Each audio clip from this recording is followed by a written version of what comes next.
Hello there guys, welcome to another of my live videos, and on this video tonight I am going to be giving you an update on some more transfer news, keeping you up to date on what players are linked with Manchester United. So I am going to be giving you the latest news on Donny Beek from Ajax. I haven't spoken with you about Donny Beek for quite a while, but there's actually no positivity coming out regarding Donny Beek. Also too, then going to be giving you a bit more additional information on Sancho from Borussia Dortmund. Then I'm going to be giving you the latest news on Jack Grealish and all of that. And then a bit later on in the video, I'm going to be talking with you a bit about, the Brighton-Manchester United game. I give you my reaction to Ole Gunnar Solskjaer's press conference earlier on. By the way, that video is still uploading. So anyway, let's start with the news on Donny Beek. So, according to Erik ten Hag, who is the boss of Ajax, he has confirmed that Donny Beek will be leaving Ajax in the coming weeks. And he's also confirmed that his transfer fee will be reduced. So, maybe he could be available for around £40 million. I think we're preparing to put around the £36 million bid in for Donny Beek. Now, don't forget, earlier on this year, there was stories coming out saying that Donny Beek had agreed to join Real Madrid. It allegedly said that Real Madrid had agreed to get Donny Beek for around £49 million. But the player had actually denied this, that he'd reached an agreement with Real Madrid. Also, too, Erik ten Hag has also confirmed a few other players from Ajax are going to leave. I think he said that Andrea Onana's going to leave, who is their goalkeeper. And Tagliafico, whatever you pronounce his name, he said, he's also going to leave as well. But we have been in for Donny Beek for quite some time. Don't forget, Edwin van der Sar, who is the CEO of Ajax. He confirmed our interest in Donny Beek, and it did say we were planning to hijack Real Madrid's move for the player. Now, Donny Beek is only in his early 20s. Up until this point, he's spent the entirety of his career with Ajax. He joined Ajax's youth academy in 2008. He was in their youth setup for a good 7 years or so.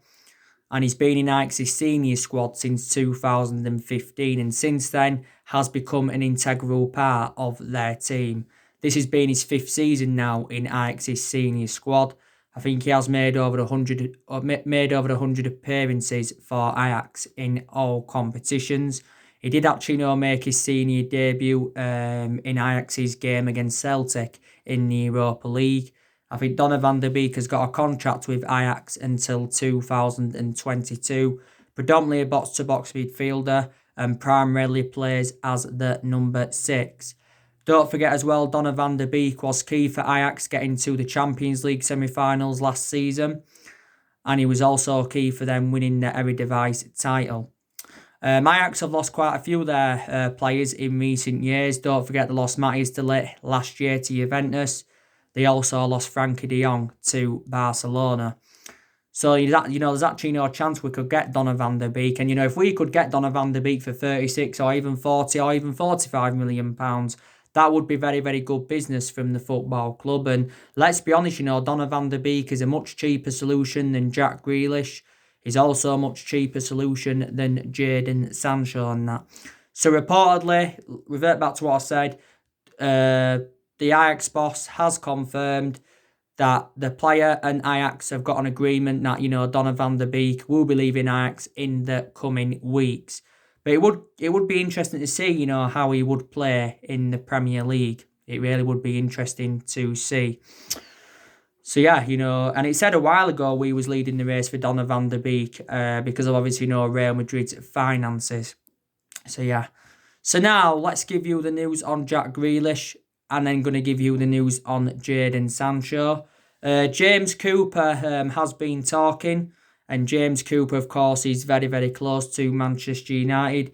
And he said that Jack Grealish and Jadon Sancho to Manchester United are still possible.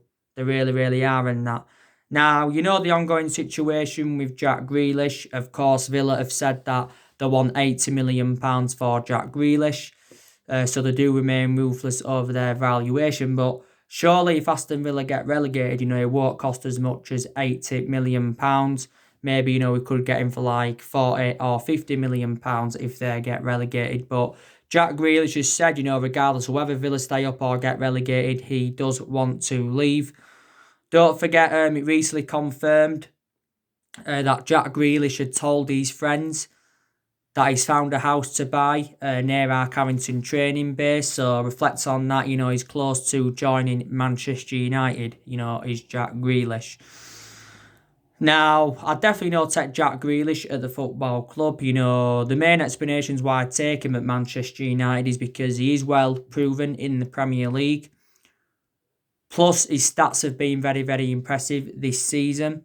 And I think he complements our midfield really, really well. Jack Grealish can play as an attacking midfielder and he can also play as a winner. Now, don't forget, not too long ago, Jack Grealish was charged by police after a lockdown car accident. I think that's the second offence he had committed because he had that incident with his £80,000 Range Rover back in March. I think he'd crashed into 3 parked cars at Jack Grealish. And he'd been fined for this around £150,000. I think he attended a party at 4 a.m, was it, or something like that? It was hours just before he urged people to stay at home, obviously, with the coronavirus pandemic. And we've already revealed that Jack Grealish is our preference over James Maddison. Now, up until this point, Jack Grealish has spent the entirety of his career with Aston Villa. He has been a Villa player since the age of 6. And he has been in Aston Villa's senior squad since 2014. And since he broke into the senior squad, he has become an integral part of their team. This has been now Grealish's 6th season in Aston Villa's senior squad. But he's definitely flourished under Dean Smith's guidance, and he was key for Villa getting promotion to the Premier League. He was also key for them progressing to the Carabao Cup final. Grealish has still got a few years left on his contract. He has got a contract with Aston Villa until 2023. And don't forget, we have confirmed that we are willing to double his wages. But, Grealish, will want to follow the footsteps of the likes of Milner and Gareth Barry because they're also former Aston Villa players as well. But probably Grealish now feels as though that is far too good for Villa. And Villa, of course, cannot match his ability. But, if we were to get Grealish and Sancho, that's obviously going to cost us at least £180 million, maybe even more than £180 million. So, yeah. But now let's get into the news on Jadon Sancho. So, the news is on Jadon Sancho is that the Borussia Dortmund CEO has recently been talking. And he did say that he expects Jadon Sancho to stay at Borussia Dortmund for next season because he has said that, no club will match their valuation. So what he's saying is no club will pay the £100 million that Borussia Dortmund want for him. Actually, recently said that Borussia Dortmund were demanding around £110 million for Jadon Sancho. But we've said, on numerous occasions that we are not willing to smash our transfer record for him. We want to get him in a cut price deal, Jadon Sancho. And he did say we've got to sell 4 of our players, or 5 of our players, should I say, to fund the move for Jadon Sancho. Now, Borussia Dortmund's head of football, Sebastian Kehl, he came out earlier on this month, I think, and he said that he expects Jadon Sancho to stay. You had Lucien Favre, the Borussia Dortmund boss, and he said totally contrast. He said, Jadon Sancho could still leave in the summer transfer window. But Jadon Sancho has already revealed that if he leaves Borussia Dortmund, his preferred option would be a move to Manchester United. And Dortmund said on quite a few occasions, if Jadon Sancho does want to leave, they will not stand in his way. They will not stand in his way and all of that. Don't forget there were stories coming out the other week saying that Sancho is willing to return to Manchester City because, we are struggling to pay Borussia Dortmund's asking price. Don't forget Sancho is a former Manchester City player. But of course, Sancho never got any first-team opportunities at Manchester City, and that's the main explanation why I left City to join Borussia Dortmund. This has been now Sancho's third season with Borussia Dortmund. And I think since his arrival in Germany, he has been a revelation. Dortmund only paid £8 million for him from Manchester City. But analyse his performances in the few years he's been with Dortmund, his valuation has persistently grown. Of course, Sancho's got a contract with Borussia Dortmund still until 2022, but he's got no intentions of extending his contract as Jadon Sancho. But yeah, Borussia Dortmund is the third club in his playing career. Before he was at Dortmund, he was at City. And before he was at City, he was at Watford for several years. But he still remains our number one priority target. And I've outlined, the couple of reasons why I take Sancho at Manchester United is because he's got a very, very good friendship with Rashford. I think he has actually, been in regular contact with Rashford, and he is well proven in the Premier League. Now, don't forget, Sancho had been fined around £8,000 quite a few weeks ago now for breaking lockdown rules. He was fined, around £8,000. But the Jadon Sancho transfer saga still continues. It still continues, and that we first expressed our interest in Sancho back in 2017. That was the first time we expressed our interest in him, and since then, we have been in for the player. Obviously, other clubs have been in for him as well. Chelsea were in for him. Liverpool have also been in for him. But I think he has said, that he wants to come to Man United. We've already made a promise to Jadon Sancho saying that we are willing to offer him the number 7 because we have got number 7 vacant at the moment, and we've had a lot of good number 7s up and down the generations, but our recent number 7s haven't been so good. Fabrizio Romano, quite a few times, he's spoken about the Jadon Sancho transfer saga, and Fabrizio Romano tends to be reliable, and I think he's actually close to Man United, and he said the other week that Sancho would accept an offer from Man United. As far as I'm aware at the moment, we've not put a bid in for Sancho, like Fabrizio Romano also said.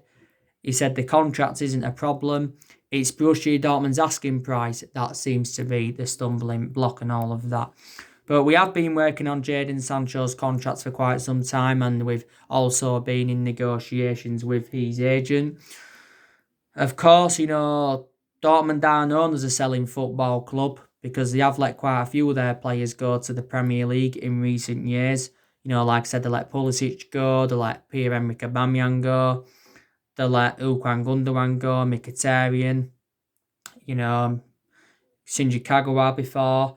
And there's players that they've let go who didn't go to the Premier League, and that was Moussa Dembele and Matt Hummels. But there again, the money they generate from their departures, Dortmund have got some players in with that money in recent years. They got Haaland in January.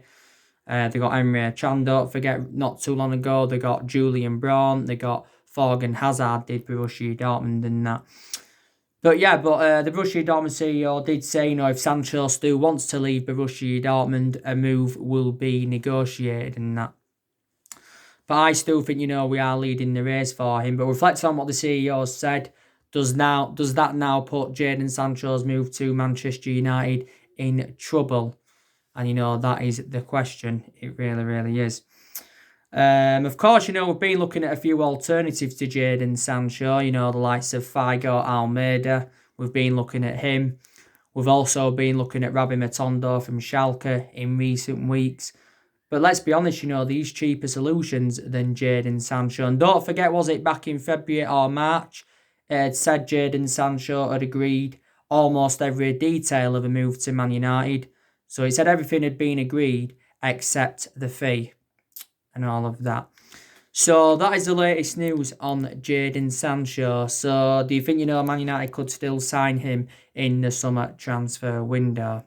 So that is the latest news on that. That is the latest news on that.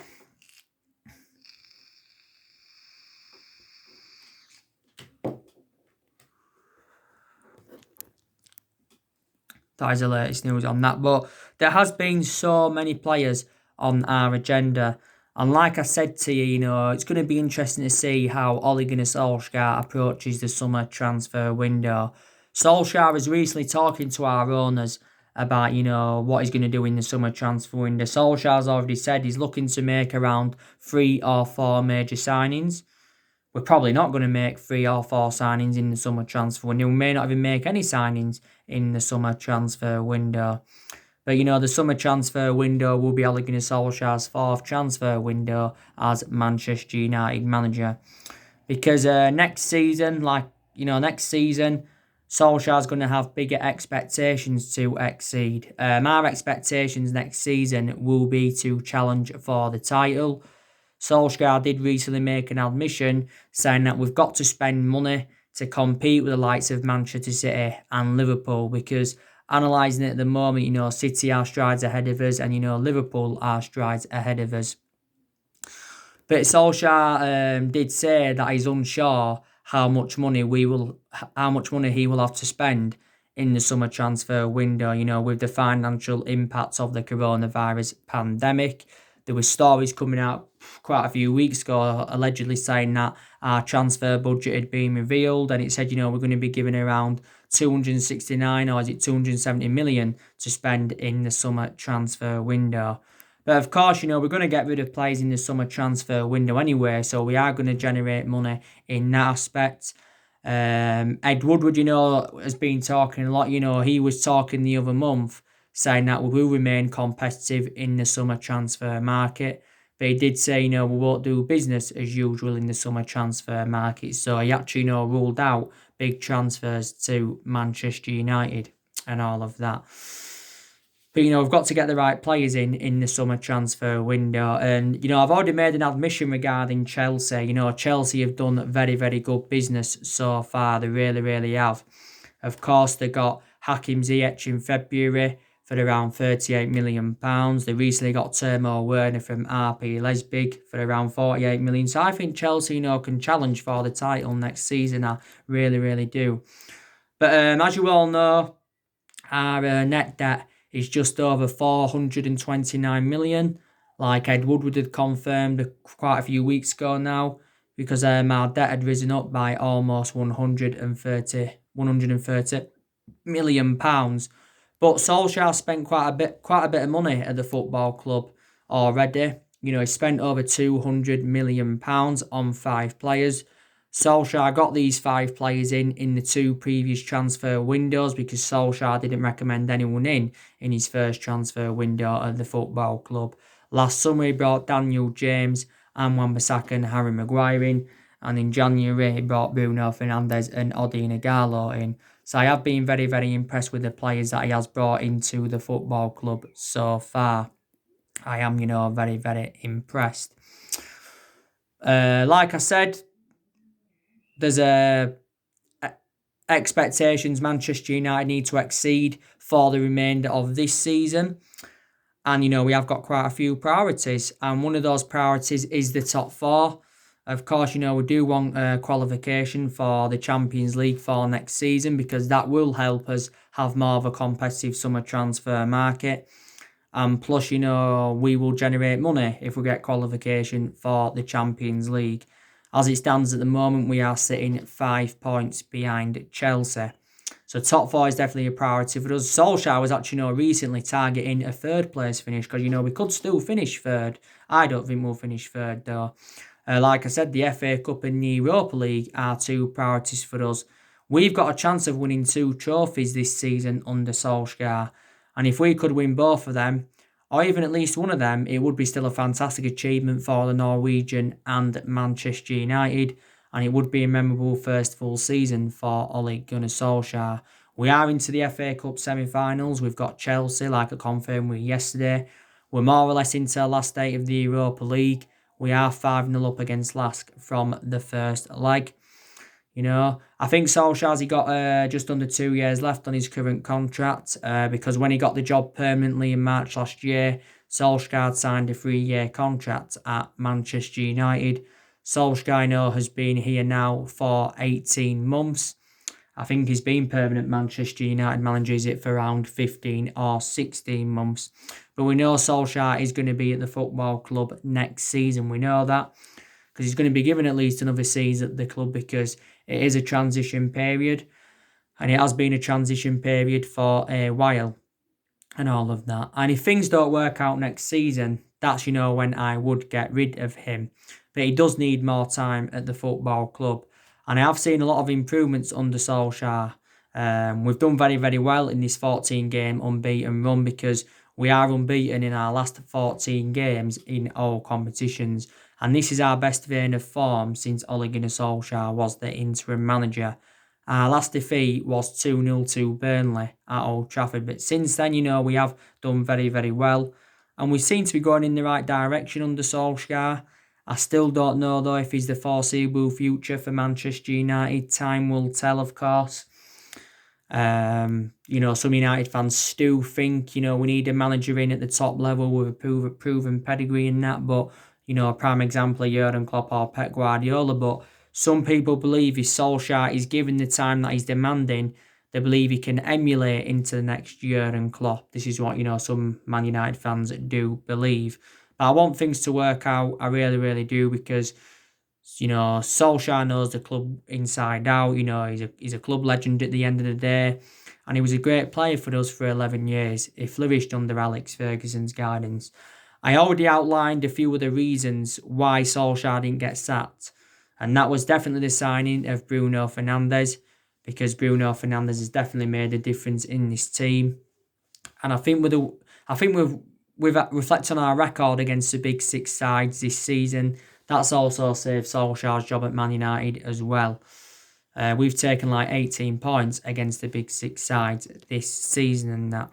But I've taken positives from his tenure so far. He's brought 5 good players in, like I said. He's promoted the youth very, very well. He's also got rid of a lot of the deadwood since he got recommended in. Like I updated you recently, I think we're going to release around 9 academy players this week when their contracts do expire. Also, too, we have extended a lot of players' contracts since Solskjaer came to the football club as well. So that's also another positive. Well, there again, there's some players who we shouldn't have given contracts to. So that's, one of the mistakes, we did make. But we've made a lot of mistakes in the last 7 years, and that's one of the main explanations why we have been so inconsistent. But there has been a lot of problems at the football club for the last 7 years. There's been cultural problems. There's been problems with the likes of Ed Woodward and the Glazers. We've been very, very critical of Ed Woodward and the Glazers and all of that. So, there has been a lot of problems in the last 7 years. Solskjaer is our 4th permanent manager since the Alex Ferguson era. Of course, we've sacked 3 managers since the Alex Ferguson era. And that, was David Moyes, Louis van Gaal and Jose Mourinho and all of that. So we haven't really got the structure to keep sacking managers. But I'm hopeful that we can get our 21st title under Solskjaer. Because we are the most successful team in England at the moment. We have won 20 titles and 13 of them are Premier League titles. But we've got to find a way to stop Liverpool because, Liverpool are now on 19 titles in total.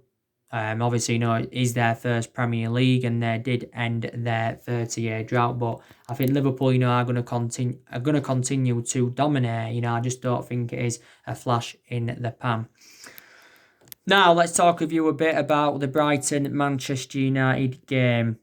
So, obviously, this morning I give you my preview for the game and I also give you my reaction to Ole Gunnar Solskjaer's press conference. Now, Solskjaer, did say in the press conference that there's around 7 teams that are in the battle for 3rd and 4th. And the teams he did say were Chelsea, Leicester, Manchester United, Wolves, Tottenham, Sheffield United, and he also mentioned Arsenal.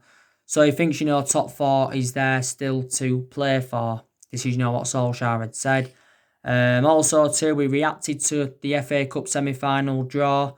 And, he said, he's delighted that we're in the FA Cup semi-final and he's excited about the prospects of a final. And he mentioned that we've played Chelsea, quite a lot of times this season. Also, too, during the press conference, Solskjaer was asked about Angel Gomez.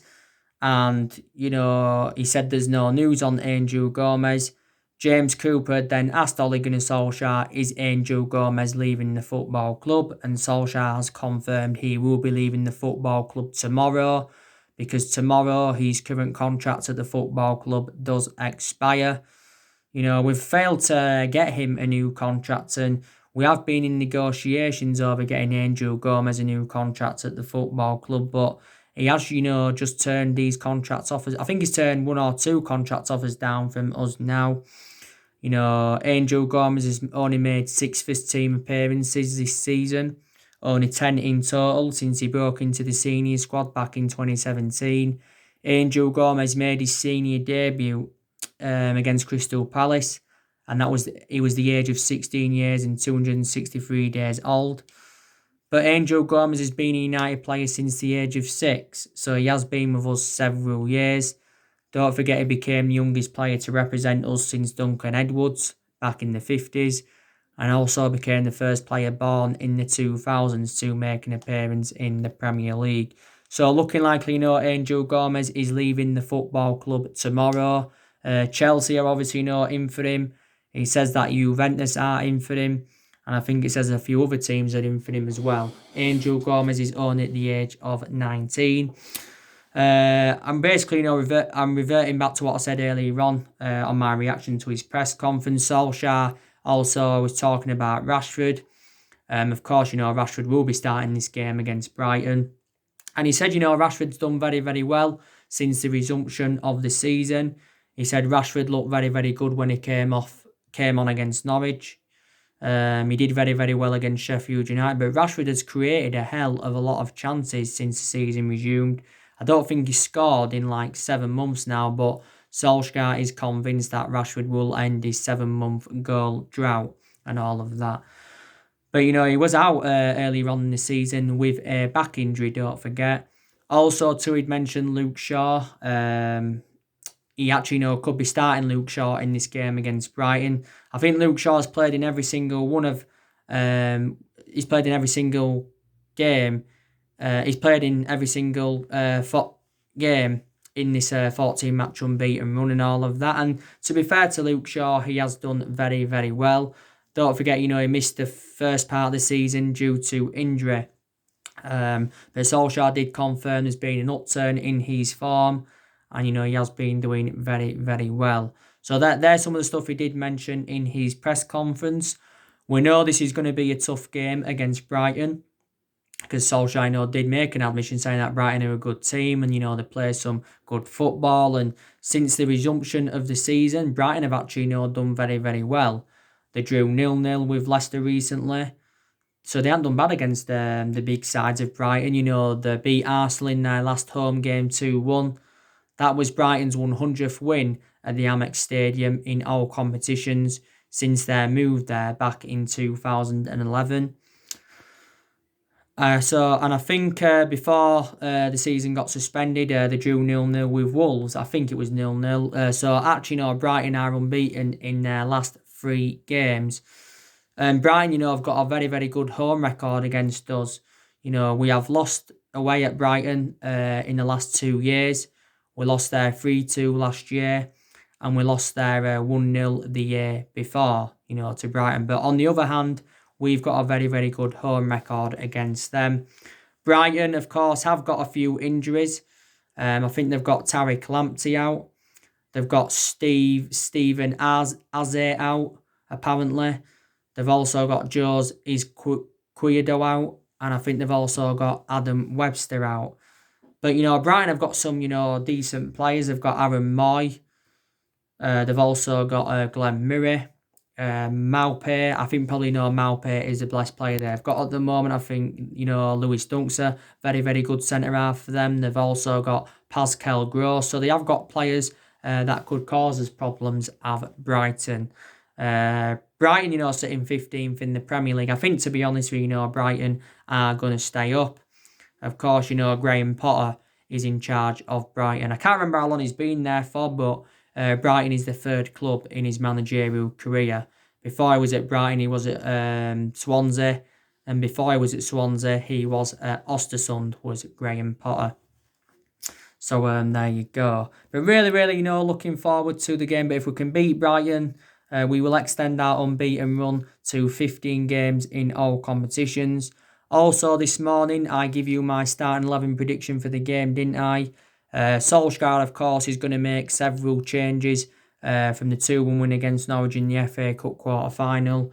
Of course, Solskjaer did make 8 changes in the game against Norwich from the 3-0 win against Sheffield United and all of that. And some people say he got some decisions wrong against Norwich, and I will agree on that aspect and that. But in this game against Brighton, of course, David De Gea is going to start, obviously, because Romero is playing against Norwich. And Wan-Bissaka is going to come back in at right back because Delors was playing against Norwich, and Delors was very, very poor in that game. Lindelof's probably going to come back in for Eric Bailly. Luke Shaw's probably going to stay at left back. Pogba's obviously going to start against Brighton tomorrow. Martial and Rashford are also going to start. Mason Greenwood could also start the game as well, so he is going to make a lot of changes in that. But I think, we can comfortably beat Brighton. I really, really do. So, I've already given you the build-up to the game. After Brighton, it is Bournemouth. After Brighton, we should be beating Bournemouth as well because they're also facing a relegation battle. But we've got 7 games now remaining in the Premier League, and we've got the easiest running out of all the Premier League teams. So I'm very, very convinced that we are going to finish this season on a high and all of that. But like I said, we haven't dominated English football since the Alex Ferguson era. Ferguson, did endure 26 years at Manchester United, won a total of 38 major honours, including 13 Premier League titles, and endured 22 years of success because don't forget Ferguson didn't win out in his first 4 years at the football club. But the vast majority of our success came under Ferguson because even before Ferguson, wasn't good. We wasn't good under Ron Atkinson. We wasn't good under Wilf McGuinness. We wasn't good under Franco Fowl either. So there you go on that. But in the last 7 years, we spent a hell of a lot of money. We spent close to the £1 billion range on players. And reflects on that money we spent, we should be where Liverpool are and all of that. But I think next season we should enjoy a better season anyway. So anyway, guys, that's everything to update you today. Drop your comments, likes below on the channel. If you do, consider subscribe as always. And take care, God bless, and I'll see you all again very, very soon.